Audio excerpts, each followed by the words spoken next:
하나님 말씀 봅니다. 하나님 말씀은 베드로전서 4장 6절로 7절, 8절까지인데 6절, 7절만 쓴 것 같네요.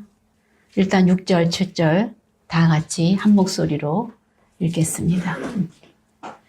베드로전서 4장 7절에서 10절을 우리가 상고하였는데 만물의 마지막이 가까웠으니 그러므로 너희는 정신을 차리고 근신하여 기도하라. 무엇보다도 뜨겁게 서로 사랑할지니 사랑은 허다한 죄를 덮느니라. 서로 대접하기를 원망 없이 하고 각각 은사를 받은 대로 하나님이 여러 가지 은혜를 받은 선한 청지기처럼 서로 봉사하라. 아멘. 하나님의 은혜에 진실로 감사드립니다. 또 하나로 교회 모든 권사님들 여러분들에게 감사드리고 담임 목사님에게 깊은 감사를 드립니다. 권사님 한 분 한 분을 떠올리며 또 목사님과 하나로 교회를 위해서 저도 늘 기도하고 있습니다. 사랑과 기도로 서로 교통하는 사랑의 공동체, 기도의 공동체가 되어 주셔서 진실로 감사드립니다. 선교사는 나그네입니다. 집도 없고 머물 곳도 없이 떠돌아다니는 나그네 인생입니다. 그래서 사도 바울의 일생을 일컬어서 선교 여행을 했다. 1차 선교 여행, 2차 선교 여행, 3차 선교 여행, 4차를 하지 못하시고 이제 소천을 하셨습니다. 여행을 한다라는 것은 나그네라는 의미입니다. 이러한 나그네 선교사를 늘 따뜻하게 맞아주시고 존중해 주시고 후원해 주시고 기도해 주신 여러분들께 진심으로 감사드립니다. 오늘 말씀을 함께 나누겠습니다. 만물의 마지막이 가까웠으니 너희는 정신을 차려라. 이 말씀을 우리가 어떻게 이해해야 할까요? 만물의 마지막이 가까이 왔다. 그렇기 때문에 정신을 차리고 근신하여 기도해야 된다. 하나님은 역사의 주관자이십니다. 역사의 주관자라고 하니까 우리가 막연하게 들리게 됩니다. 더 구체적으로 말하면 역사의 주관자라는 것은 하나님은 내 인생의 주관자라는 뜻입니다. 하나님은 내 인생의 주관자이시다. 시작. 하나님은 내 인생의 주관자이시다. 내 인생의 주관자라는 뜻은 하나님은 내 인생의 주인이시다라는 뜻입니다. 내 인생의 주인이라는 말은 하나님은 내 인생의 본질이시다라는 것입니다. 하나님은 내 인생의 주관자이시며 하나님은 내 인생의 주인이시며 하나님은 내 인생의 본질이시다. 믿습니까? 그래서 우리가 늘 마음에 새겨야 됩니다. 이렇게 고백하고 우리가 믿으면 하나님 나라가 우리에게 임하는 것이고 하나님의 통치를 받는 삶을 우리가 살게 되는 것입니다. 오늘 말씀에 만물의 마지막이 가까이 왔다라는 것은 하나님의 시간으로 세상을 계산해야 한다라는 의미입니다. 만물이 가까이 왔다. 다른 말로는 하나님의 시간으로 계산해야 된다입니다. 우리가 성경에서 시간을 계수하는 방법이 크게 두 가지가 있습니다. 첫째는 존재론적 시간 계산법입니다. 존재론적 시간 계산법. 둘째는 영적인 시간 계산법입니다. 첫째는 존재론적 시간 계산법, 세상 역사 계산법입니다. 둘째는 영적인 시간 계산법, 하나님의 주권적 시간 계산법입니다. 존재론적 계산법, 영적인 계산법입니다. 우리는 이 두 가지 계산법에 속해 있습니다. 그러면서 우리는 항상 영적인 시간을 계산할 수 있어야 됩니다. 존재론적 시간 계산법이란 더하기 계산법입니다. 태어나면 1살, 2살, 3살, 4살 이렇게 인생의 나이가 더해지는 겁니다. 우리가 생일 축하할 때 초를 꽂잖아요. 그러니까 더하기 계산법이에요. 50개를 꽂으면 50년을 살았다. 60개를 꽂으면 60년을 살았다. 30개를 꽂으면 30년을 살았다. 이 더하기 계산법이고 존재론적 계산법이고 세상적 시간 계산법입니다. 영적인 계산법은 하나님의 계산법이에요. 우리는 몰라요. 하나님의 계산법이에요. 우리가 지금 사람마다 우리가 살아온 인생 계수가 있습니다. 권사님들 살아온 계수가 있습니다. 우리는 지금 나는 몇 살이다, 몇 년을 살았다 라고 말할 수 있지만 하나님의 계산법은 다릅니다. 그것을 오늘 우리가 함께 나누려 합니다. 사람의 생각과 하나님의 생각은 다릅니다. 로마서 8장 7절에 육신의 생각은 하나님과 원수가 되나니 이는 하나님의 법에 굴복하지 아니할 뿐 아니라 할 수도 없습니다. 사람의 계산법은 하나님의 뜻을 헤아릴 수가 없다라는 것입니다.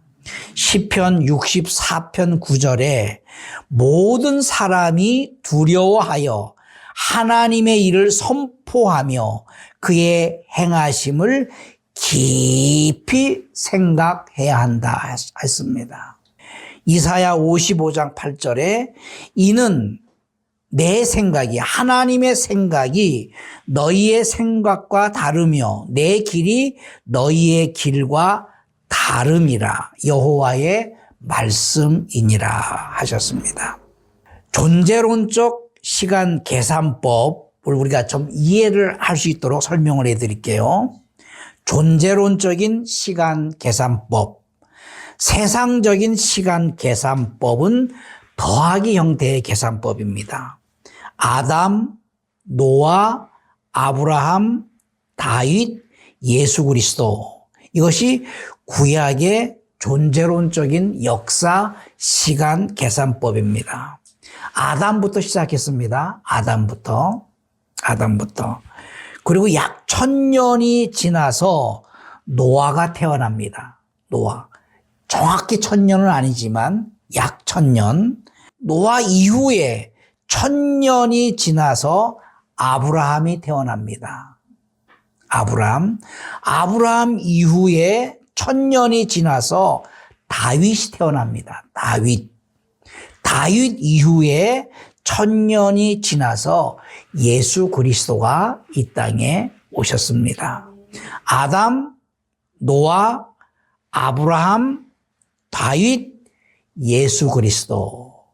구약의 역사입니다. 도합 약 4000년의 역사가 흐르고 있습니다. 그래서 제일 오래되신 분이 아담이겠죠.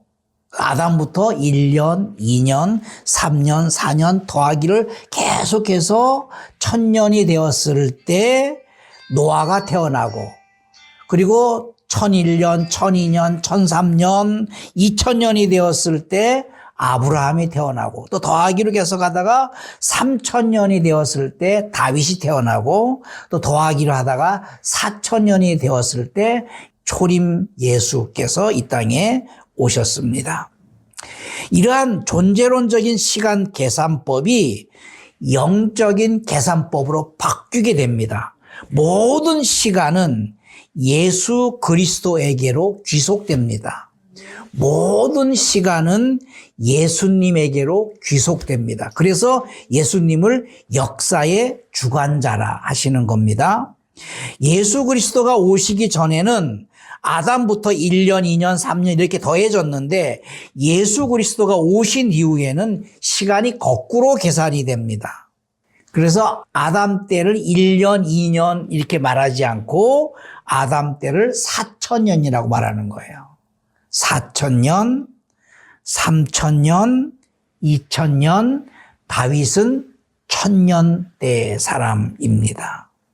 예수 그리스도가 오신 날로부터 시작해서 거꾸로 1년, 2년, 3년, 4년 거꾸로 세워가서 아담이 맨 끝에 4,000년대 사람이 되는 거예요.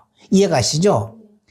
1년, 2년, 3년, 4년이 더하기로 가다가 예수님이 오셔서 모든 시간이 예수님께로 기속이 되기 때문에 예수님이 오신 이후로는 시간이 예수님으로부터 거꾸로 1, 2, 3, 4, 4천 이렇게 거꾸로 세워가는 거예요.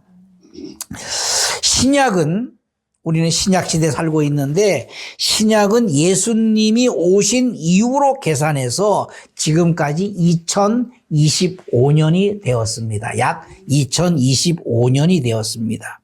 이제 예수님이 재림하실 거예요. 언제인지 모르지만 예수님이 재림하실 때 그날이 되면 신약의 시간도 예수님에게로 귀속되게 됩니다.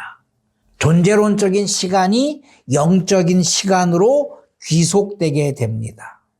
그러면 예수님이 언제 오실지 모르지만 지금은 영적인 시간으로 2025년이 아니라 1년일 수 있습니다.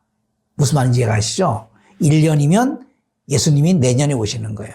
10년이면 예수님이 10년 후에 오시는 거예요. 100년이면 예수님이 100년 후에 오시는 거예요. 예수님에게로 모든 시간이 귀속이 되는 것입니다. 영적인 시간 계수법의 핵심은 예수 그리스도는 역사의 주관자이십니다. 예수 그리스도는 역사를 이끌어 가시는 분이십니다. 예수 그리스도는 역사의 주인이십니다라고 고백을 하는 것입니다. 오늘 말씀에 만물의 마지막이 가까이 왔다. 시간 계산법을 거꾸로 해야 된다라는 거예요. 존재론적인 시간 계산법이 아니라 영적인 시간 계산법으로 계산을 해야 된다라는 겁니다. 그러므로 우리가 정신을 차리고 근신하여 기도해야 된다라는 겁니다. 우리 인생의 나이도 존재론적인 계산법이 아니라 영적인 계산법으로 계산해야 된다라는 겁니다. 그러면 우리 나이가 달라져요. 권사님들의 나이는 지금 몇 살이십니까? 모르죠. 몰라요. 1살일 수도 있어요. 준비를 하는 거예요. 2살일 수도 있습니다. 10살일 수도 있습니다. 50살일 수 있습니다. 앞으로 50년을 더 살아야 되는구나.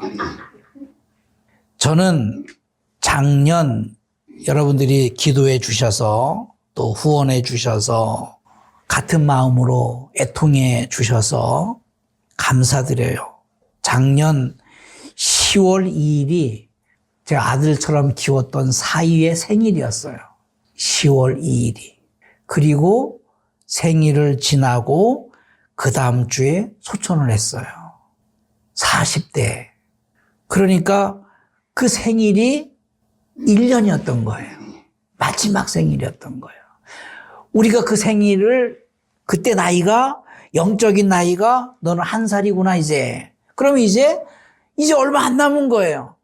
얼마 안 남았으니까 내 생을 정리하고 하나님 앞에 내가 어떻게 서야 할지를 준비해야 되는데 세상적인 존재론적인 나이로 보니까 40대니까 야 앞으로 살 날이 많이 남았구나.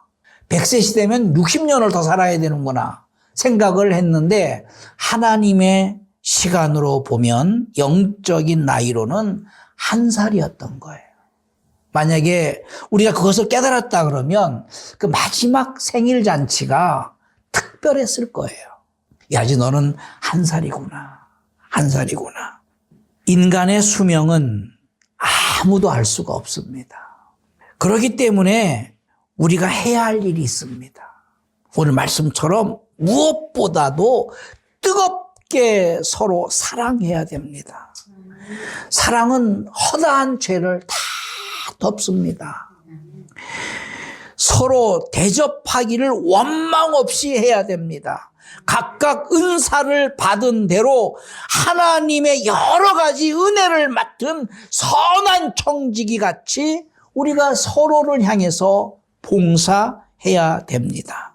무엇보다도 다른 거 빼고 가장 중요한 거 무엇보다도 뜨겁게 사랑해야 됩니다. 마음을 다하고 성품을 다하고 우리의 온 뜻을 다하여서 서로 사랑해야 됩니다. 가족을 사랑해야 되고 자녀를 더 사랑해야 되고 이웃을 더 사랑해야 되고 교우들을 더 사랑해야 됩니다.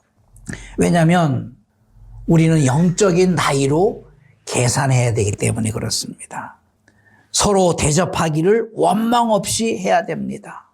왜냐하면 저의 나이도 여러분의 나이도 한 살일 수 있기 때문에 그렇습니다.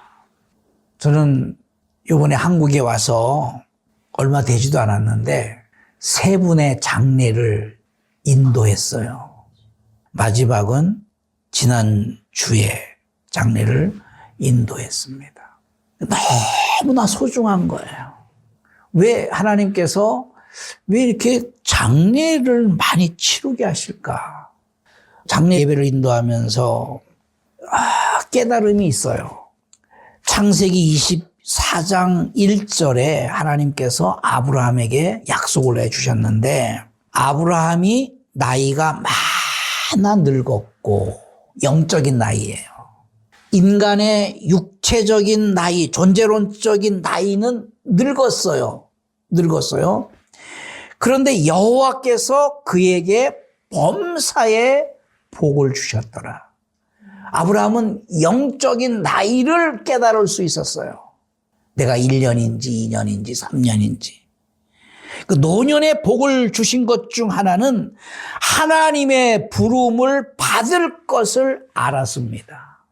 그래서 아브라함이 이삭에게 복을 주는 거예요. 또 이삭도 알았습니다. 이삭이 야곱에게 복을 주었어요. 야곱도 알았어요. 야곱이 12아들을 다 불렀습니다. 그리고 안수했습니다. 아들마다 다 안수하고 축복했습니다. 그리고 나서 안 돌아가셔봐요. 안 죽어봐요. 그 아들이 다 흩어졌어. 또 정갈이 왔어. 야, 아버지가 위독하시대. 또 12아들이 손자 다 데리고 우르르 모였어요. 근데 돌아가실 듯 하면서 또 안 돌아가셨어. 그럼 3번째는 안 옵니다. 이번에도 안 돌아가실 거야. 소용이 없어. 그때 돌아가시는 거야. 아무도 없이. 그런데 야곱은 하나님 앞에 부름받는 그날을 알았던 겁니다. 여러분, 우리가 노년에 복을 주신다라는 것은 여러 복도 있지만 내가 하나님 앞에 언제 부름받을지를 우리가 알아야 됩니다. 그러니까 깨어서 근신하여서 기도하는 거예요. 아멘. 여러분, 우리가 뱃속에 있는 태아는 9개월 되고 10개월이 되면 방향을 틀어요. 엄마가 트는 것이 아닙니다. 아이가 알아요. 이제 나가야 되는구나. 인생으로 태어나야 되는구나. 틀어버립니다. 그것처럼 우리도 하나님 앞에 언제 부름받아야 될지를 알아야 되는 겁니다. 어떻게 합니까? 만물의 마지막이 가까웠으니, 내 인생의 마지막이 가까이 왔으니, 그러므로 우리는 정신을 차리고 근신하여 기도하면 아브라함에게 주신 복을 우리에게 주시리라 믿습니다. 무엇보다 뜨겁게 우리가 서로 사랑하고 그리고 서로 대접하기를 원망 없이 하고 우리가 받은 은사대로 하나님이 여러 가지 은혜를 맡은 선한 청지기가 되어서 서로 봉사하여서 하나님의 뜻을 잘 헤아리는 그러한 우리 모두가 되기를 예수 이름으로 축복합니다. 아멘. 살아계신 아버지 하나님, 정말 만물의 마지막이 가까이 왔습니다. 우리가 정신을 차리고 기도하게 하여 주시옵소서. 무엇보다 서로를 뜨겁게 사랑하게 하여 주시옵소서. 그리하여 서로의 약점과 허다한 허물과 죄를 덮어주게 하여 주옵소서. 서로 대접하기를 원망 없이 하게 하여 주시옵소서. 누구는 더하고 누구는 덜한다라는 것에 대해서 판단하지 않게 하옵시고, 내가 할 수 있는 한 힘을 다해 봉사하게 하여 주옵소서. 그리하여 하나로 교회가 비록 작은 교회라 할지라도 하나님의 사랑이 넘치는, 하나님이 기뻐하시는, 하나님이 찾으시는 명품 교회가 되게 하여 주시옵소서. 예수님 이름으로 기도하옵나이다. 아멘.